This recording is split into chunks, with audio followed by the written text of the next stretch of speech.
اگر آپ کہتے ہیں نبی کی بیٹیاں 4 ہیں، آج سے اسی لمحے سے ریسرچ شروع کیجئے، جا کے پوچھئے گا کسی بھی اپنے مرضی کے مولانا سے کہ جب ہمارے نبی کی شادی ہوئی تو عمر مبارک کتنی تھی؟ شادی ہوئی نبی کی تو عمر مبارک کتنی تھی؟ 25 سال۔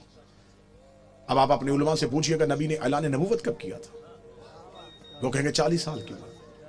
25 سال سے پہلے شادی ثابت نہیں۔ پھر آپ کی اپنی کتابوں میں لکھا، شیعہ کتابوں میں یہی لکھا کہ نبی کی شادی کے 4 سال تک نبی کے ہاں اولاد نہ ہوئی، 29 سال کی عمر میں پہنچ گئے رسول، اور پہلا بیٹا پیدا ہوا جس کا نام تھا قاسم، جس کی وجہ سے نبی کی کنیت مشہور ہوئی ابو القاسم۔ ٹھیک ہے، 25 سال سے پہلے شادی نہیں، 29 سال سے پہلے اولاد ثابت نہیں۔ پھر سنی عقیدے کے مطابق نبی نے 40 سال کی عمر میں اعلان نبوت کیا، شیعہ عقیدے کے مطابق 40 سال کے بعد اظہار کیا، نبی پہلے دن سے نبی تھے۔ چلے ٹھیک ہے، سنی بھائیوں کا عقیدہ 40 سال کے بعد اعلان نبوت کیا۔ پھر سنی کتابوں میں لکھا ہوا ہے کہ نبی نے اعلان نبوت سے 5 سال قبل اپنی 3 بیٹیوں کا عقد معاذ اللہ ثم معاذ اللہ 3 مشرکوں سے کروایا ہوا تھا۔ جب آپ اپنے علماء سے دلیل پوچھیں گے تو وہ کہیں گے اس لیے کہ اس وقت وہ خود نبی نہیں تھے، نبی بنے 40 سال کے بعد، تو پھر ان مشرکوں کے گھروں سے بیٹیوں کو واپس بلا لیا۔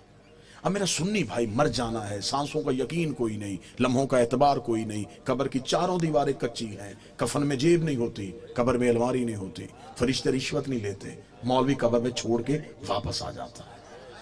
اپنی سانسوں کو ایک لمحے کے لیے یہاں روک کے گفتگو سنو۔ 25 سال سے پہلے شادی ثابت نہیں، 40 سال کی عمر میں اعلان نبوت کیا۔ 25 اور 40 کے درمیان کتنے سال؟ 15 سال۔ 5 سال تک اولاد نہیں ہوئی، 15 میں سے 4 نکل گئے، 11 سال۔ 5 سال تک آپ کی کتابوں میں لکھا ہے 5 سال پہلے نبی نے شادیاں کر لی تھی، تو پھر 11 میں سے اور 5 نکال دو، 6 سال۔ کس مذہب میں ہے کہ 6 سال میں 3 بیٹیاں پیدا بھی ہو گئیں، جوان بھی ہو گئیں اور شادیاں بھی ہو گئیں؟ عمریں پوری کر کے دکھاؤ، عمریں پوری کرو، ہم ماننے کے لیے تھے، ہم ضد والے لوگ نہیں۔ یہ کیسے ہو سکتا ہے کہ کوئی نبی کی اولاد ہو اور ہم انکار کریں؟ اگر ہم نبی کی ایک بیٹی مانتے ہیں تو ہم باقی 3 کو کیوں نہیں مانتے؟ ہم انہیں بھی مانیں گے، آپ ثابت کر کے دکھاؤ۔